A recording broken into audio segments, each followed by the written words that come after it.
Okay, well, I think we're just about at 9:45 here. Good morning and welcome, everyone. My name is Kate Fitzpatrick. My gender pronouns are she, her, and I'm the manager of human resources at BC's Office of the Human Rights Commissioner. Thank you for taking time to be with us today. So first, I'd like to begin our call. Oh, there we go, back to the beginning with a territorial acknowledgement. So today we may be joining from different places around the province and perhaps some of you from beyond BC. I invite you to take a moment and reflect with gratitude and respect for the lands on which you are joining from today. I am personally calling in with gratitude and respect from the traditional and unceded territory of the Musqueam, Squamish, and Tsleil-Waututh peoples, otherwise known as East Vancouver, and it is my absolute privilege to live, work, and raise my family on these territories. Today, we have an impressive panel to speak to you about the General Counsel position. It's an honor to introduce you to and to be here with Kasari Govender, who is our Commissioner of the BC Office of the Human Rights Commission. We have Bernard Achampong, our Deputy Commissioner, as well as Sarah Khan, who is our current General Counsel. So a little bit about what we'll cover today. Kasari, our commissioner, will provide some information about our office, including an overview of our organization, who we are, our history, our strategic priorities, and a little bit about what we're working on and how this role works with her and her role as commissioner. Bernard, our deputy commissioner, will speak to the responsibilities and expectations of the general counsel position, along with some of his personal reflections on BCOHRC since joining as deputy commissioner just over a year ago. And Sarah, our current general counsel, will speak to the role, some of its core functions, the legal team from her perspective, as she has been serving in the general counsel position since 2020. So I'll be speaking to the hiring process at the end, as well as some high-level related HR items. We'll be welcoming questions from you at the end of today's presentation. Please use the Q&A chat function. And if there's any questions that we don't have time to get to, we will capture them and we will post a Q&A document on our careers webpage and we can address the questions in full. So before I hand the microphone over to Kasari and the panel, a few housekeeping items to note. So this session is being recorded and posted to our careers page. We'll have it up in the next day. If you're watching after today, a warm welcome for those of you joining. The audio and chat functions are turned off, so please submit your questions through the question and answer button at the bottom of your screen. Okay, so confidentiality, that's really important to us. So just to assure you, when you use the Q&A function, we will not be reading out any names along with questions. Closed captioning has been enabled for this webinar, so you may select show typed subtitle if you're having any difficulties, and please send us a note in the chat if you need assistance. So with that, I will hand it over to Kasari. Thank you. Thank you, Kate, and thank you to everyone joining us here today. So my name is Kasari Govender. I'm the Human Rights Commissioner, and my pronouns are she and her. I'm joining from the same territory as Kate, so joining from unceded Musqueam, Squamish, and Tsleil-Waututh territory in what's now known as Vancouver. I'm going to spend, I think the list that Kate gave of all the things I'm going to talk about, I've got just over 5 minutes, so I will only touch briefly on kind of all these different aspects of BCOHRC, BC's Office of the Human Rights Commissioner, but I'll try to do at least some of it some justice, and happy to answer your questions, of course, afterwards. Starting briefly with some history, this may all be familiar to many of you, but there was no office, there was no Human Rights Commissioner, there was no Office of the Human Rights Commissioner, and there was no Human Rights Commission for 17 years in the province. We were the only jurisdiction without a Human Rights Commissioner until the Human Rights Code was amended in 2018 to create this office as an independent office, so the create the commissioner role as an independent officer of the legislature. The independent officer of the legislature role is, I'll talk a little bit more about it when I get to what makes us unique. But the role is really important. The independence of the role is really important, and it speaks. One of the ways I think of the roles of these offices is kind of some of the supports or scaffolding for democracy in the province, and so in all different ways. There's 9 independent officers, of which I am one, and all of us contribute in quite different ways, usually, to democracy. So, Chief Electoral Officer, Representative for Children and Youth, Ombudsperson, Auditor General, those roles, Privacy Commissioner, those roles are all part of this group of folks. Following that appointment, we built this office kind of from the ground up. And so the mandate for the first 5 years was a bit of a dual mandate. One was to deliver on the legislative mandate under the Human Rights Code, which is to promote and protect human rights. And what one of the other part of the mandate is to create this office in a sustainable way that would stick around. I'm honored to say that I was reappointed for my second term in September of last year. And so I'm partway through that, and we're at quite a different stage in terms of our development now. We've gone through kind of the startup trajectory, and we're kind of past that unstable but exciting time into more of a stable part. But it is important to know that we're still a very young organization and still developing in many ways. There are a few aspects of the way that the office is formed that makes us unique.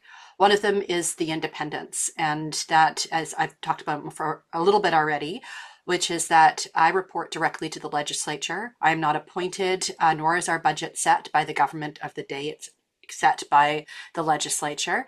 And that's important because it allows us to be as critical as we need to be in order to uphold the mandate of the office. There's no other offices set up in exactly the same way in the rest of the country. And so I think that's one of the aspects that makes us unique. The second thing is, for those who have a history with human rights commissions, we're quite distinct in that we work entirely on systemic change, not on addressing individual complaints. Of course, that's the job of the tribunal. But what's unique in this province is that we have no role in complaint management. We don't triage them. We don't help with settlements. We don't get involved in intake. All of that is at the tribunal. So our job is entirely focused on systemic change. The interactions we have with the tribunal, certainly as part of the human rights ecosystem, are important, but they're as 2 independent entities. And we don't directly interact with the complaints except as an intervener. And then finally, we have a scope that includes promoting compliance with international human rights law, which the importance of that really is that it expands our scope of human rights very broadly beyond just kind of the fundamentals of the Human Rights Code around employment, services, and housing and discrimination in that context. We actually work on human rights very broadly as it's covered in international human rights law, which has an incredible breadth to it. It's these 3 factors taken together that makes us a unique office. And then we have a number of tools at our disposal to make change. Legal change is one of the key pieces, and you'll hear more about what's entailed in the legal work. We also take education is really at the heart of the work we do, policy reform, research, engagement, public communications. And of course, we have 2 teams that provide much of the scaffolding, to use that word again, of our office. We have an operations team and a corporate services team in-house as well. We have developed a number of strategic priorities. So over the first 5 years, my first 5-year term, we worked on discrimination as it's defined under the Human Rights Code. I think of that as kind of the bread and butter of our office. Other strategic priorities included decolonization, both as a way to do the work and a focus on Indigenous rights. We had a focus on poverty as both a cause and effect of inequality and injustice, the rights of people who were detained by the state. Did I say all 5? and I didn't write them, I didn't count them, so I think I said all five. And then the second, we were now moving into the second strategic priority, and on that, second set of strategic priorities in our second strategic plan. Bernard will talk a little bit more about that. But we're subbing up. Oh, I think I forgot to say hate as a strategic priority. Sorry, hate and the rise of white supremacy. Hate as a focus of the work, and the rights of those being detained by the state are going to become somewhat less focuses in themselves, and we're introducing some new focuses on democracy and focus, yeah, focuses, I don't know if that's the right word, on democracy and rights associated with health. So the highest attainable standard of healthcare. So those, that's a bit of the sort of the big picture pieces of the organization that I wanted to draw your attention to. We have a number of ongoing projects, and given the time, I might uh, delay that conversation. I think it'll come up through some of what we're going to talk about. Sarah might touch on that as well. Except to say that we have a number of inquiries and interventions that are ongoing, and two inquiries in particular into a use of a media exclusion zone during the encampment on Hastings Street in Vancouver a couple of years ago, and use of force by police. And we're involved in a number of interventions and getting involved in more interventions, sort of stretching from encampments to the Declaration Act, for example. Um, this is a role that I work very closely with. So Sarah and I work very closely in our roles as Commissioner and General Counsel. And I just wanted to spend my last moment talking about that relationship. It's a really important one for a number of reasons. Excuse me. Of course, as a lawyer, I appreciate that relationship and the work that our legal team does. Of course, appreciate the work across the organization, but there is a particular relationship because I provide instructions. The way that the organization is structured is that the commissioner is the only legal role, and so the weight of final responsibility in terms of decision making falls on me. And so there's a close relationship in terms of providing legal advice to me and my instructions and making decisions on our cases and our interventions. It's also important because our general counsel doesn't just provide human rights advice, also provides some general counsel type of advice about things that happen in the organization. So more of a corporate services lens as well. And Sarah will speak more to that. But it is a relationship in which, while the role reports directly to Bernard and has an important connection in terms of supervision to the deputy, has also an important role in terms of the relationship to the commissioner and taking instructions and working closely to guide the strategic direction of our legal work as well. And with that, I will pass it over back to Kate. Or to Bernard. Thanks, Larry. Next, please. Uh, thank you and good morning, everyone. Thanks for spending the morning with us. I just have to go back about a year and a half ago. I was in your shoes. It was November, I believe, 2023, and I came to one of these sessions. And I came to this sessions actually not knowing what I was going to be hearing. And I came away really being inspired after those sessions. But one of the things where I was in my career at that point in time, I had been in public service close to 20 years. Over the last 5 years, I've been senior executive roles. And I had been involved in so many different issues. And I was happy as being a public servant. Uh, Coming and hearing what was being said really brought me into that focus of thinking around how my work could center around those that are most marginalized. And I think for me, that was the cog that made me go, aha, I would like to work in this place. I would like to work and support the protection and the promotion and protection of human rights. So as I sort of reflected on the last year, uh, everything that I thought this role was going to be has become what it is, and it's reflection on the work that we do to address inequality and discrimination and injustice. It's the work that we do to really, really ensure that we can support a just society and healthy communities and individuals. So those are sort of the aspirational pieces that inspired me in my role.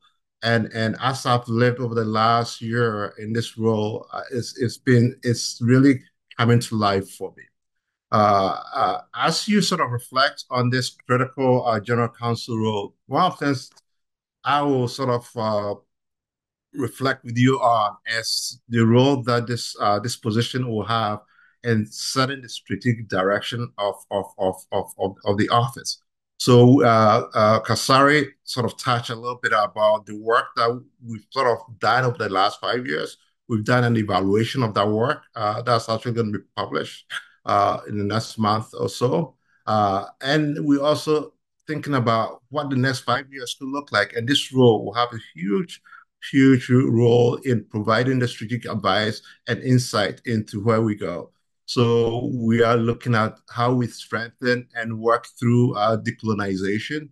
We're working on how we actually continue the work that we've been doing on discrimination under the code, looking at strategic priority around poverty. That is includes access to housing and other aspects of addressing poverty as a cause.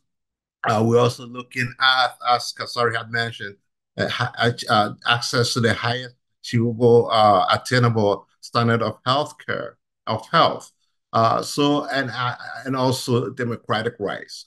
So these three priorities, this role will have huge insights and huge opportunity to contribute. That is one of the reasons why I love the job that I do. Bring in sort of the skill sets and learnings and knowledge that I got in the public service and applying it as well as learning more about human rights and how I can better make that impact.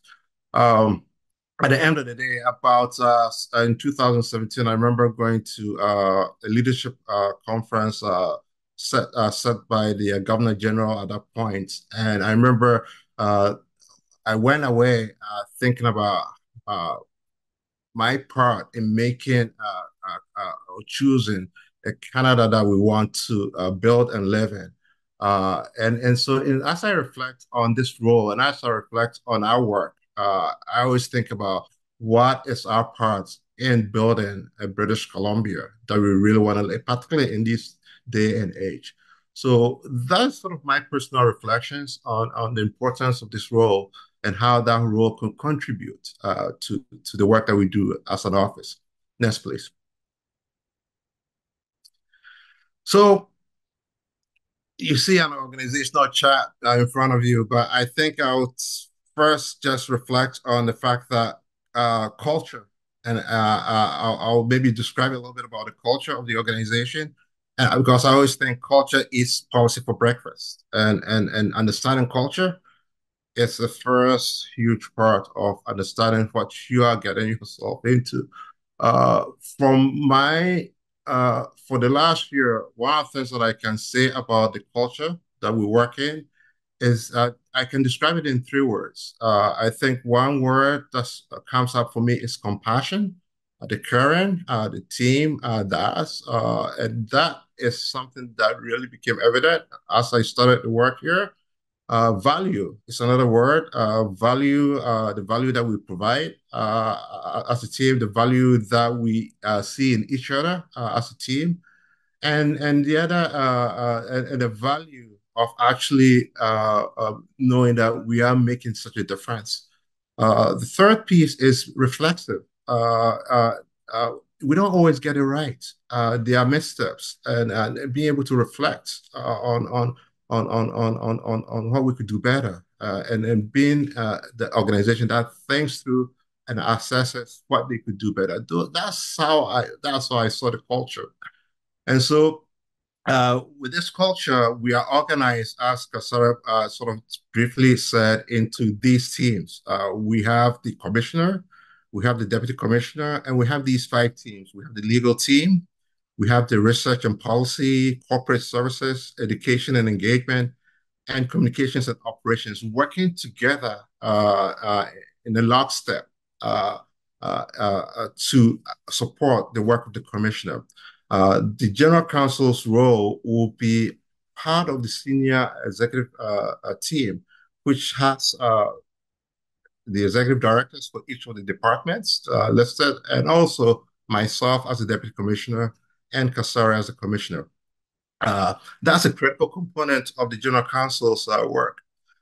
In terms of my relationship and the working relationship that I have with the general counsel, I see my role really in a lot of ways as supporting general counsel and sort of supporting their small team, making sure that I'm supporting where I can with HR issues or where I can with the administration in terms of the projects that are taken where I can support. I also see my role really in uh, uh, uh, working closely in terms of professional development for the team, and that's where I see a lot of my role as a deputy commissioner. I also do work and also do have a lot of support from the general counsel role. So strategic advice in the work that we do. I absolutely appreciate the advice that I get from the general counsel on policies that we'll be thinking about on initiatives, and also directly working on FOI requests. Those are sort of aspects that we work together on.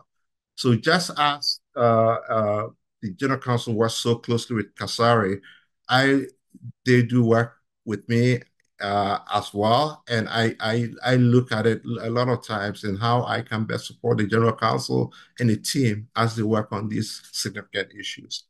So uh, I have really appreciated the journey working with the general counsel, and I would just say that Sarah has been great working with, and so I'll use this opportunity to pass on to Sarah to continue to describe a little bit about the work that the team does. So, Sarah? Thank you so much, Bernard. So my name is Sarah Khan. I'm the current general counsel, and I use the pronouns she and her, and I'm joining from the unceded and traditional territories of the Lekwungen speaking peoples. And yeah, it's a real pleasure to be here today with all of you. So I wanted to just tell you a little bit about the job. Well, a bit about me too. I came to the job after having worked for many years with nonprofit, mostly with nonprofit legal services organizations doing systemic discrimination work, and and I joined this office in April of 2020. So it's been just over 5 years. And in the legal department, we currently have me as general counsel and three staff lawyers. And periodically, we have a law student. Sometimes once a year, sometimes twice a year. We have a roster of with the other departments about who gets students when. So the main parts of this job, in my view, are first and foremost supervising staff lawyers and law students when we have them, being a member of the leadership team, providing legal advice and legal reviews for the commissioner, deputy commissioner, and staff in other departments, including the other directors of the other departments, managing interventions, including recommending cases to intervene in, corresponding with parties, representing the commissioner before courts and the BC Human Rights Tribunal, preparing written and oral submissions, and also preparing court documents, of course. We do have a paralegal service that we use who assists us with preparing things like books of authorities and other things that we might need help with, and filing. Another big part of the job, which Kasari and Bernard have both touched on, is keeping the commission, working closely with the commissioner and the deputy, and keeping them informed of all issues that they should know about and have input into. And I'd say that's something that I take very seriously, of making sure that they're informed and kept informed as issues arise and progress along the way. So we have an excellent, fast communication channels, and at least once a day, I would say I'm informing one or both of them about something that's going on that I think they need to know about and potentially have input into. I also do this. It's important to do the same with the other directors of the different departments if things arise that affect them. So the relationship I'd say that this role has with Kasari and Bernard and the other directors is quite special, and it's not always like this in organizations to have a direct line to get instructions quickly and to work together to resolve issues that come up. That's one of the great pleasures of this job, actually. So some of the other things that we do, that the general counsel does, is of course managing the legal team's budget. And that actually takes some time, and we have to stay on top of financial issues and resolve things quickly that come up. Also, the general counsel assists with inquiries and investigations. So, depending on how things are configured after the new general counsel is hired, this could also be a significant task for the person who is hired. As Kasari mentioned, we have two inquiries that are ongoing currently: the police use of force and inquiry into the use of media exclusion zones. We just did release an inquiry report into, it was an inquiry into detention powers under the Adult Guardianship Act. We released that report about this time last month.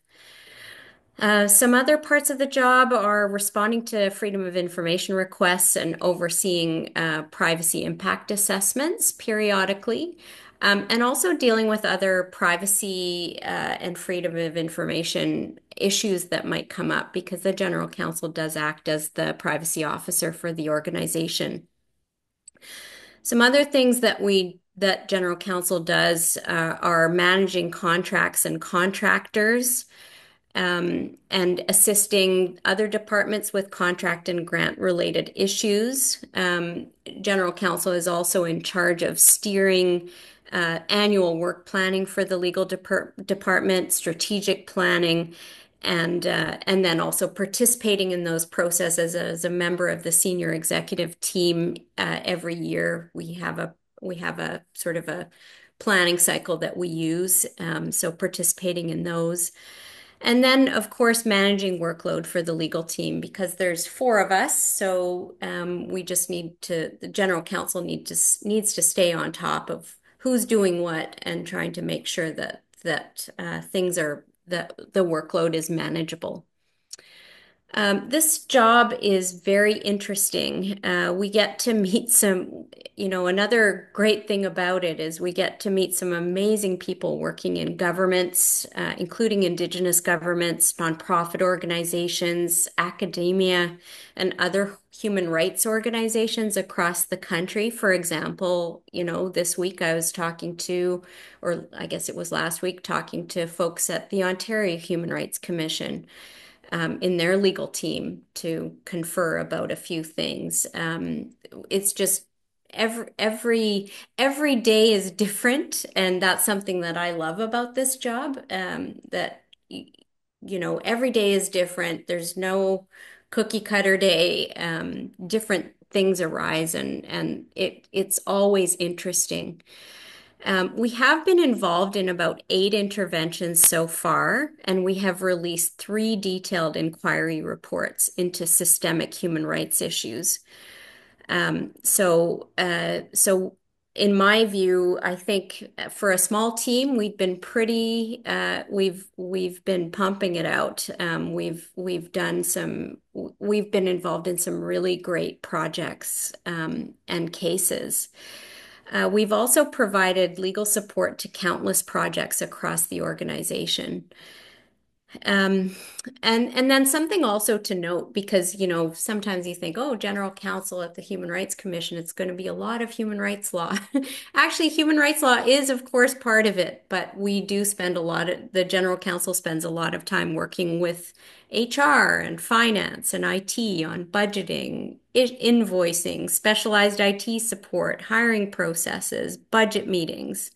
We also do legal reviews of internal policies when a legal review is required. Um, Something else I wanted to mention is that if the person hired into this job is based in Victoria rather than Vancouver, there will be travel to Vancouver periodically. In my experience, it's been about 10 times a year, sometimes a bit more, sometimes a bit less. The legal staff team is a pleasure to work with. We have a talented and really dedicated bunch who care deeply about human rights and frankly are a lot of fun to work with. And of course we get to work with a multidisciplinary team in through the other departments who are expert researchers, policy analysts, educators, and engagement advisors. So it's not easy for me to give up this job. I'm going to regret it, I'm sure. But I just wanted to be here to express that it's been a great job to have, and I recommend it. Back over to you, Kate. Thank you, Sarah, and thank you to our panel for this helpful overview. And we are going to miss you, Sarah, that is for certain. Okay, well, I'm here to really just speak to some of the HR related items, just on what we offer and a little bit about, the role and the conditions that surround it and some opportunities. So this is our general counsel position. It is excluded from union, in case there were any questions on that. As an independent office of the Legislative Assembly, all of our positions at BCOHRC are excluded. As you've heard, this is a senior leadership position. It is a member of BCOHRC's senior executive team, as well as functioning as, general counsel. It is classified as a Band 5 level, and it comes with comprehensive benefits, such as vacation starting at 20 days per calendar year, extended health and dental, as well as a defined pension plan. This position and person who fills it will have access to professional development opportunities, specialized counseling services that we offer to our staff, as well as access to our employee and family assistance resources that are offered 24/7. And these services range from legal, financial, and mental health support. And these services are available to our staff as well as to household family members, which is pretty great. BCOHRC is committed to ongoing professional development. Our office participates in the BC Public Service Pacific Leaders Scholarship Program. This provides funding for approved staff members to seek and obtain post-secondary education. This could include postgraduate degrees and/or certificates from recognized academic institutions. There are many learning opportunities with funding available for our employees, including this position. It's a learning lifelong journey. I would also say that the legal team helps deliver learning internally to our staff as well, where there's some really interesting work that they do and some expert skills that they help build capacity for our staff and sometimes offer internal learning sessions on some of their priorities. So other benefits, Bernard has spoken to the culture. I've been with the organization for just over a year, and I can certainly say that this is, a community of employees who are committed to making positive systemic change in BC. I personally find our supportive workplace culture to be very rewarding. This is a chance to collaborate with a talented group of people who are making a difference through their everyday work. It's a diverse employee group. They are fun. We are constantly learning from each other, asking the big questions, challenging, and coming out the other side with some new knowledge and I would say in better impacts. Well, we're no longer the startup we were 5 years ago. We are still a fairly new organization. So you heard that from Kasari, and there's lots of opportunities for improvement in the organization. And I'd say being a smaller organization, there's a lot of rope to run with. And like Sarah mentioned, every day is different, which can be really engaging. So a little bit about the hiring process. This job is posted, and the posting itself is a valuable reference tool. So I encourage those of you who are considering applying to save the job posting so that you can refer to it throughout the hiring process. It gives an overview of the position, the type of work that it will do, the qualification requirements, the competencies that are expected. Following the job posting closing, which is scheduled for May 12th, the first stage of our evaluation process will be screening applications. So we do not have any fancy systems. There are people who are reviewing your applications. So I really encourage you to clearly share and state in your application how and where you meet the qualifications, including our preference criteria statements. So please do give us enough specific information to let us know how you have gained the experience that we're looking for. Candidates who meet all of our education and experience qualifications will be considered for our next stage. Again, if you meet any of the preference criteria stated in the posting, please be sure to reference it in your application. There's no one way to do this. Some applicants do reference this in their cover letter. That seems to be a common approach if that sounds like a good approach to you. We've been asked if there's a page limit for applications. The answer is technically no. That said, we do receive a lot of applications. So with this in mind, just please be concise and clear in your applications. The interview process will allow us a chance to really get to know each other better. It will address the knowledge, skills, and abilities and the competencies outlined in the job profile. So again, I encourage you to please pay close attention to those competencies because those are what we'll be evaluating along with experience in our interview stage. There could possibly be other assessments in our hiring process, which may include a written assignment and or a presentation. We will certainly be in close contact with applicants and we will let you know in advance along the way. So you'll be hearing a lot from us. So please regularly check your email and make sure to tell us if your contact information has changed. You will notice at each stage of our communication with you, we will ask if you're facing any barriers or if you have any difficulties or considerations that might limit your participation or prevent you in, say, for example, completing a written assignment. We are here to support you in your hiring process with us, and we are certainly committed to accommodating you.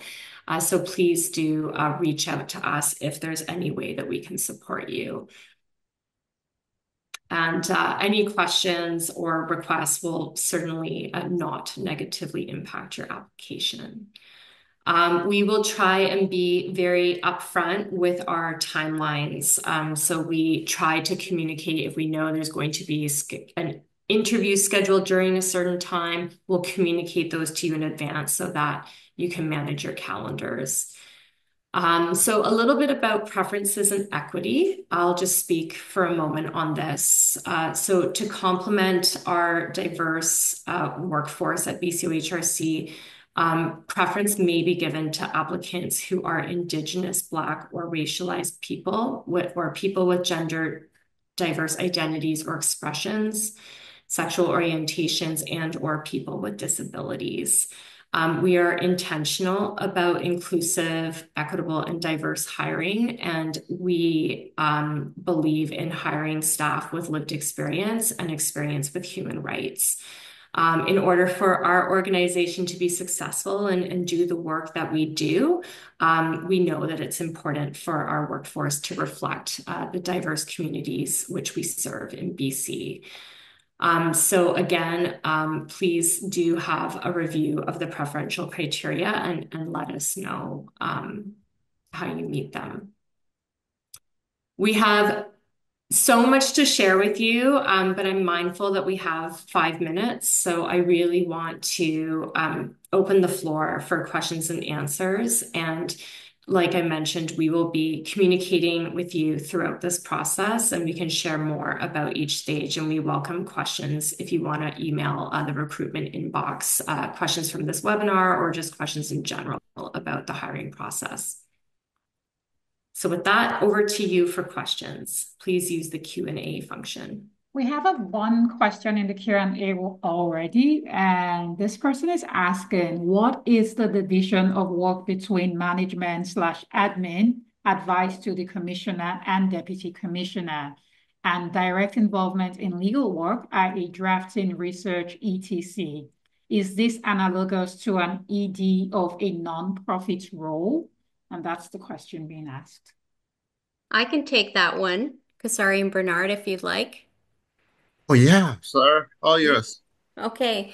So, it really depends. I wouldn't say that it's directly analogous to being an ED of a nonprofit. I have been an acting ED of a nonprofit, which wasn't just a legal organization, but provided a range of services. And I think here the difference is Kasari and Bernard do a lot of the public facing work, whereas if you're an ED of a nonprofit, then you're also doing the public facing work, like going to granting organizations, making, doing a lot of media, those types of things.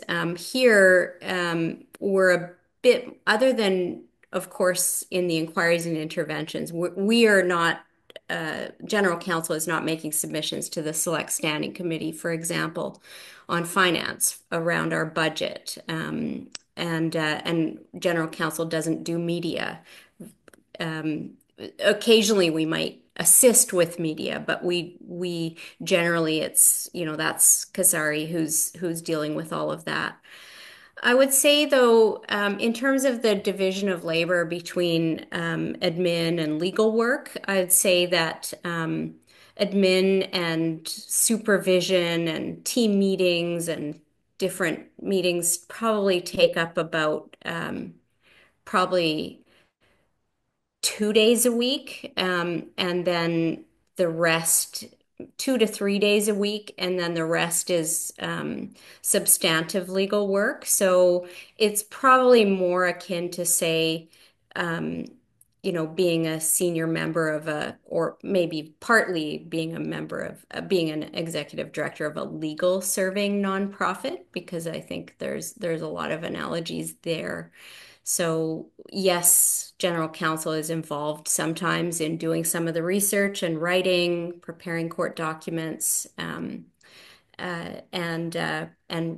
sometimes writing parts of inquiry reports and appearing as counsel in inquiries.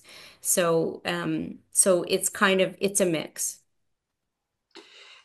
If I could just add one piece to that, which is I come from executive director role. And one of the big differences for me in my role, but I think it applies also to the general counsel role, is that so much of being an ED is securing funding. So it being this role, as Sarah said, she doesn't do any of the work around securing, but also that it's just you get a budget and then it's managing that budget. So for sure there is financial aspects to the job and you need to be prepared to do that, but it's not about securing or negotiating to get that budget, which is a pretty, from my experience as an ED, pretty significant difference. There is another question here and it's just an easy one, so I'll just quickly answer it, which is the position hybrid or remote? Um, it's hybrid. So you can if you're in Vancouver or Victoria, there's office space that you can go into. In Victoria, it's shared space with folks in the public service. In Vancouver, we have a dedicated space, and you could be there full time if you wanted to be. There's plenty of space. There are people who are there every day, and there's many of us who work either partly in the office and partly at home or mostly at home. So it's quite flexible. If you're elsewhere in the province, it's a bit of a different calculation.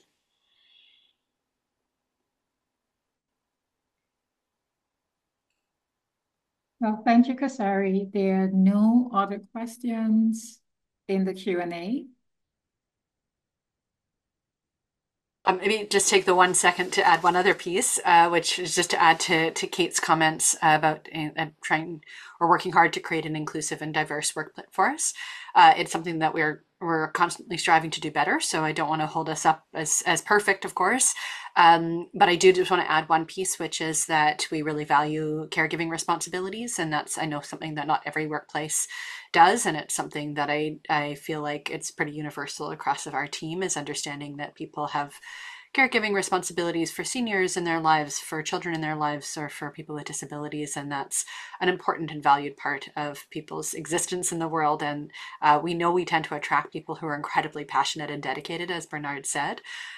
So we know people will figure it out, and we want to give them the flexibility to be able to accommodate those different needs in their lives. I can attest to that because I'm dealing with some personal things going on in my life in the background today, and the office is being very accommodating. So after this webinar, I have to go and deal with some things. So it is real.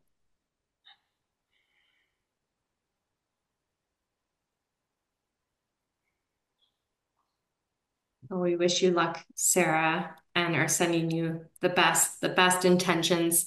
Thank you, panel members. Thank you, everyone, for attending today's webinar. We are excited to hear from you and to see your interest in this exciting opportunity. Thanks so much. And if you have any questions, please do feel free to reach out to recruitment@bchumanrights.ca, and Abby or I will get back to you. And thank you, Abby, for coordinating this webinar. Thanks, Abby. Thanks, Kate. Bye, everyone. Thank you for joining us. Thank you.